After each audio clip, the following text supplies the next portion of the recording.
I wanted to to make this video. Basically, I've been watching a lot of things on YouTube about the Nintendo Switch 2. People moaning about the price of the games and the console. The console is $450, which I was looking at about 400 and odd quid with the Mario Kart GBP, with the Mario Kart game included. When the PS5 came out, obviously, it was 400 and odd pound, but then, because it was around COVID times or whatever, they quickly ran out and we couldn't get any more due to whatever shortages, and they quickly increased in price. They increased to, I paid 700 odd quid for mine off a site. I got 2 games with it and a headset, so 700 quid probably weren't the baddest price. But even in CEX, they was going for like 600-700 quid. So in my honesty, 400 odd quid for Switch 2 ain't that bad. You're getting all the features that you got off the Switch 1, plus the extras like the magnetic rails, the SLR button being bigger, which there was small on the Switch 1, because I had one. I was going to buy a Switch 1 the other day, but I'm going to wait till June and get Switch 2. But yeah, the SNL buttons being bigger, the mouse feature, the add-ons, the updates. People saying that the games are really expensive. Well, $80 may be expensive, but people sit home and pay for games on PlayStation like 70 quid or 60 quid on launch and download them off the thing without a bloody physical copy and all that. So that pricing's not bad. Switch 2 looks amazing to me, in my opinion. People moaning about Nintendo and just having these game chat features and the microphone and the camera and all that lot. But maybe PS5 and Xbox and that, PS5 and Xbox had a way online service way before Nintendo did. Nintendo was the first to come with the motion controls with the Wii. Nintendo innovated in the handheld market when the Game Boy released, and then PSP and that followed, and whoever else followed. People saying the Switch 1 looked like the PSP. Well, hold on. Nintendo was in the game market way back in the 90s when they released the original Game Boy. They released the Wii U, which obviously wasn't that successful. That was about base foundation for the Switch 1. And you're seeing a lot of consoles coming out now, these Retroid Pockets that look the same as the Switch and that. So I don't think Nintendo are copying anybody. Like I say, Nintendo had the DS, the 2DS, the Game Boy, the Game Boy Advance, the Game Boy Advance SP. They've been in the handheld and the console market for a long time. And like I say, they was doing handheld consoles way before PSP was even a thing or thought of. And who knows, half of these features that people say Nintendo copied, they could have been in development for years. As soon as the Switch 1 came out, maybe they was in development for a Switch 2. All these features that people say are basically Nintendo are late to the party. So what if Nintendo are late to the party? And it was real class of them to show that game chat video service is 2, 3, how many FPS? Look, at the end of the day, June the 5th, we get to find out about the Switch and how good it is.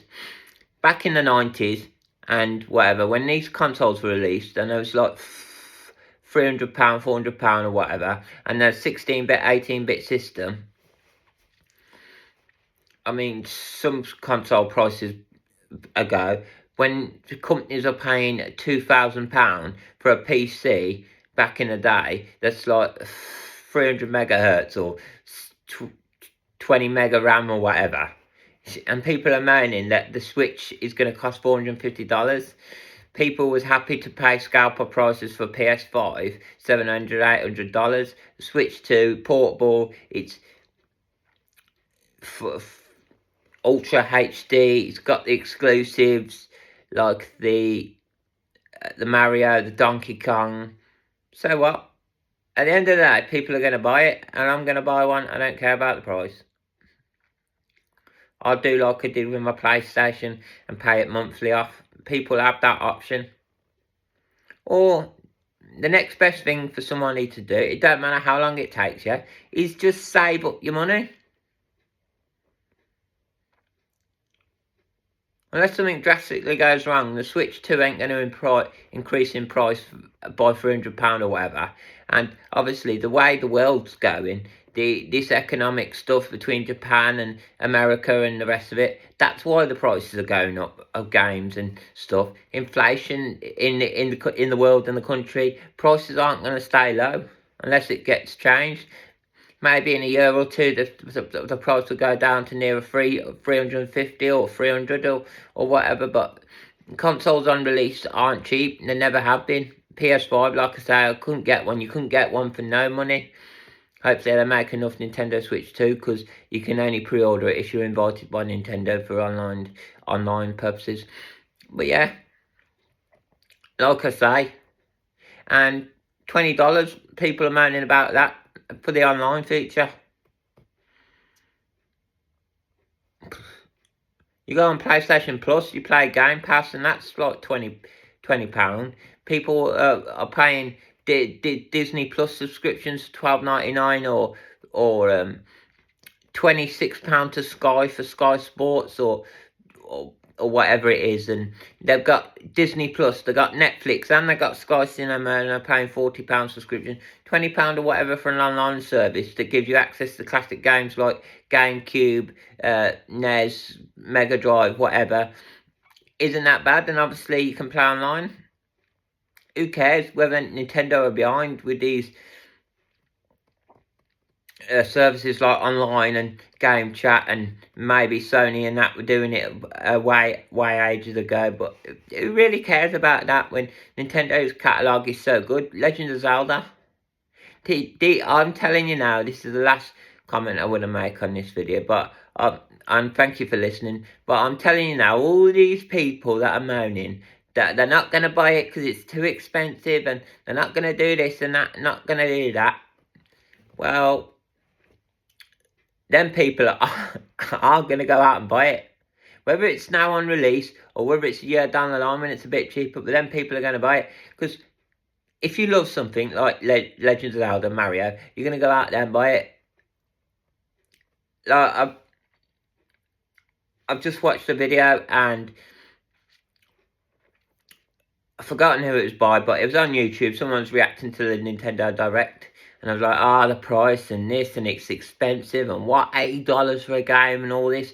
And then as soon as Duskblood came on the screen, I'm getting a Switch 2 now. Yeah, it's just the same, isn't it? I mean, Duskblood is basically the second game to Bloodborne from Software. If you want to play that, and most people obviously do, you have to buy a Switch 2. It's not on PS4, it's not on Xbox, it's only available on Switch 2 from Software. And for anyone else wondering, obviously, about frame rates and stuff, wait till the console comes out. If you can't afford one, or you don't want to jump in, find someone that's got one.